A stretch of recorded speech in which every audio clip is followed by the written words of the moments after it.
In this video, we're going over the concept of playgroups within the KeepaScore application.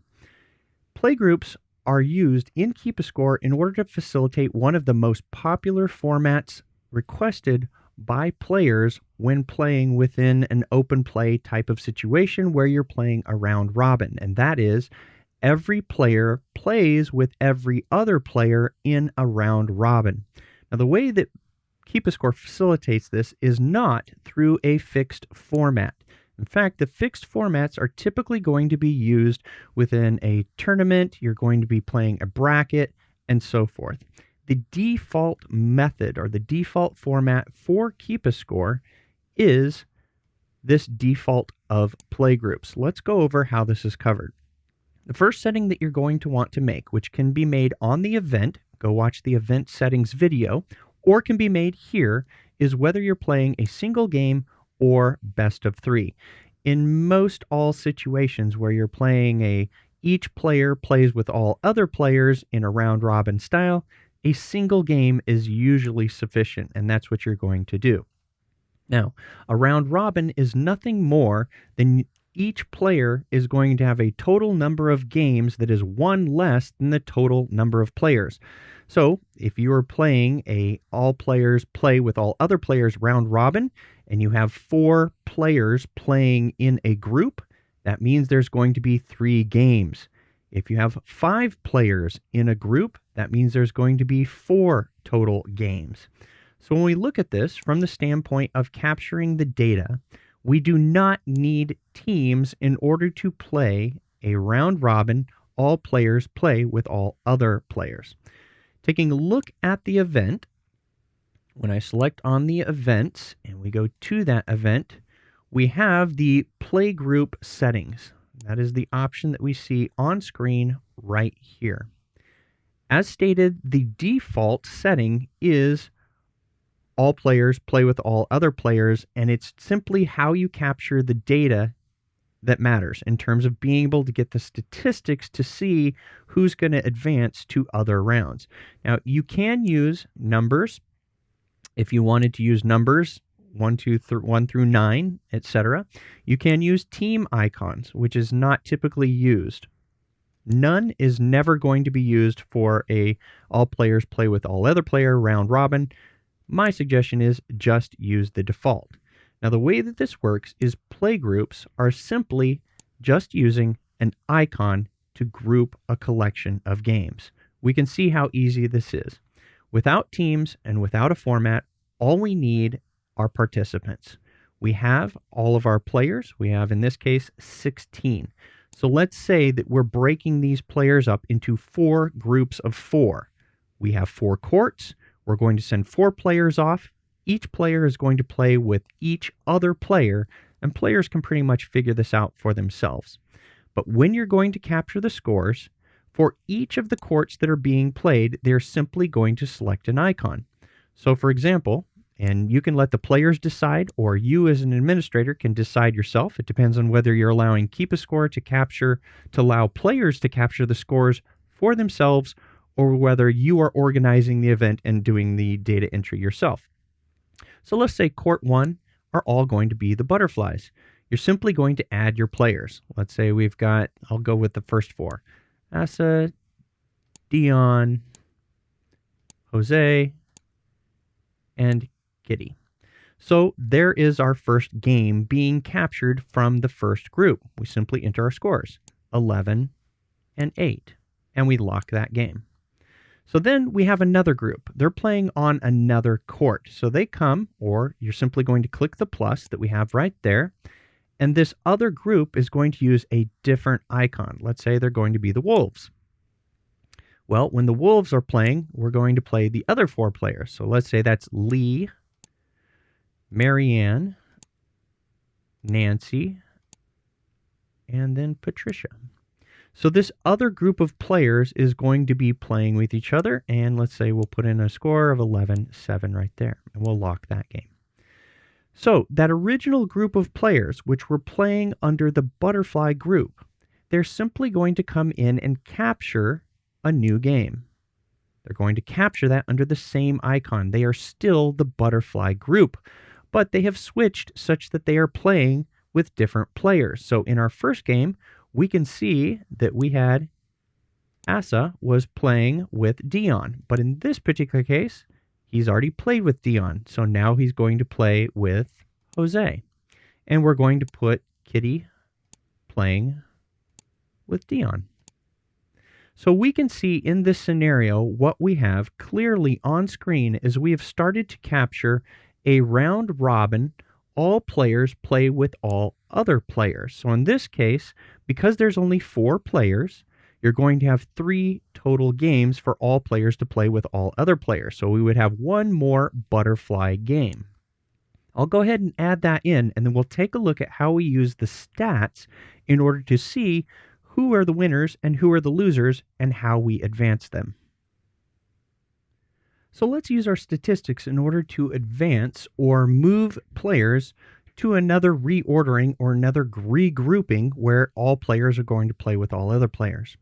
Just before we do that, let's remember that in the games list of KeepaScore, we're always able to click on the icon itself in order to make the games list filter down to just those games.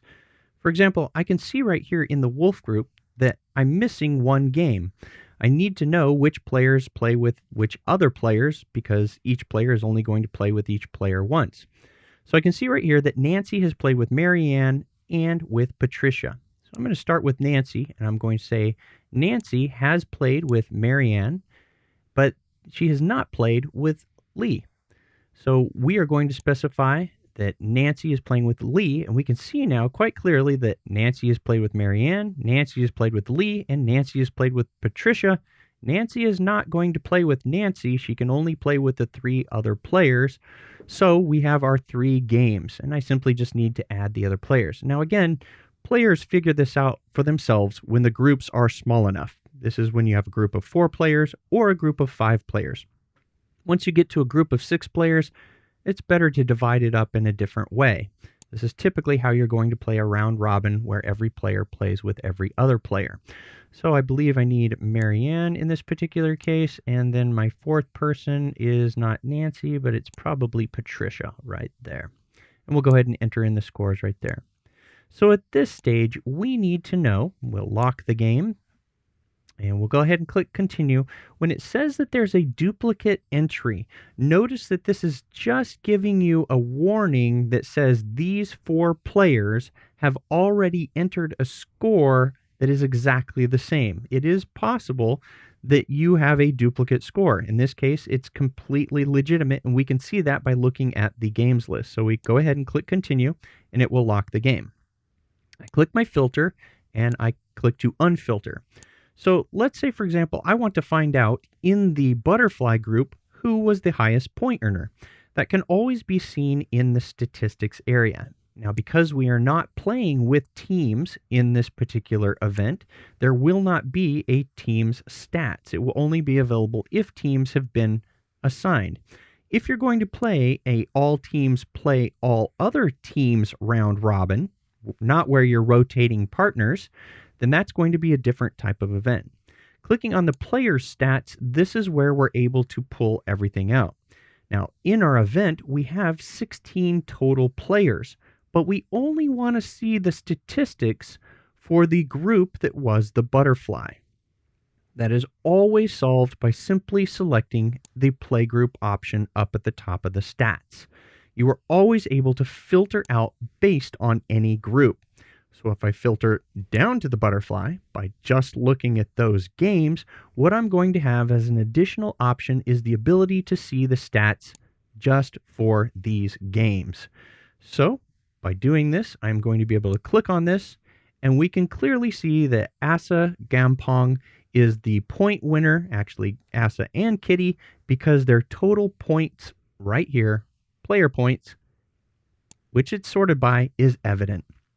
So at this particular time, I can take the winners of the butterfly group, the winners of the wolf group, and I can combine them together and take the bottom of each of the 2 groups and combine them together. At this particular point, what you want to do is you do not want to use the same play group. So in other words, You are starting a new round. That new round dictates that you're not going to be using the same icons. It is a new day. It is a new round. You're sending a new group of players to a court, and you are going to use a new icon. Let's take a look at how you deal with that. So here is how you're going to address the issue of when you have finished your play groups and you have your winners and you have your losers. You're pulling it from the individual player stats. You now need to retire the icons. Why? This is because, quite simply, if you're using the kiosk mode of KeepaScore, then it's very easy for players to forget that they are finished with the butterfly group or with the wolf group and start to use a new icon. KeepaScore gives you the ability to remove the icon from the particular event when you're going to advance your winners and your losers. The way that this is handled is directly within the stats as well. All we do is we select the stats. When we see the stats, as an admin, when you select on the playgroup, there is the option to see the game counts. That's where you're actually able to see whether a group has finished or not. In this particular example, where we have 4 different groups of 4, that means that all groups or all players should have played 3 games. And we can see that by the games played right here. We can also see that when we make our selection from that game counts icon. So when we select on this particular option, what we're going to see is we are going to see that each group has played the requisite number of games. At the same time, we can also see that we have the option right here to retire this icon. This is important if you're playing with a lot of different players.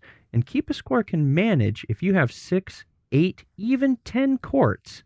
If all of your players are coming to the kiosk and entering their games, or if they're entering them at a tournament desk where you have each player playing with all other players, you may be using the scorecard feature of KeepaScore, where you print the scorecard, they bring the scorecard back, you scan that scorecard, it loads that particular set of games. You can do it. KeepaScore can handle it. But in this scenario, what I'm going to do is I'm going to retire both of these icons, meaning they can no longer be selected within the user interface.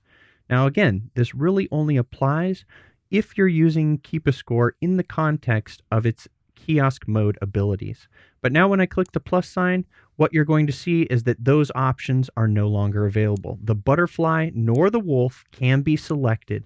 And that means that each new group of players, let's say I've taken my winners from my top 2 groups, from my butterfly and from my wolf, I've assigned them a new group icon. Let's say they're going to be the sharks now. I don't know why that was the duck. I thought I selected the shark. There we go. There's the worm. So now all of these players are going to play another round robin based on the worm group. And you just repeat the process. And you can play as many games as you want. If the event has been set to a best of 3, then the players are going to be playing a round robin best of 3. That's going to be many more games than 3. But as long as all of the game counts equal each other across all of the different rounds, and you use a dedicated icon for each unique group of players, KeepaScore is going to be able to manage your games for you. You're always able to filter out the games list by simply clicking on that icon, filtering down and ensuring and using the stats in order to get the result that you want for the event that you're trying to play.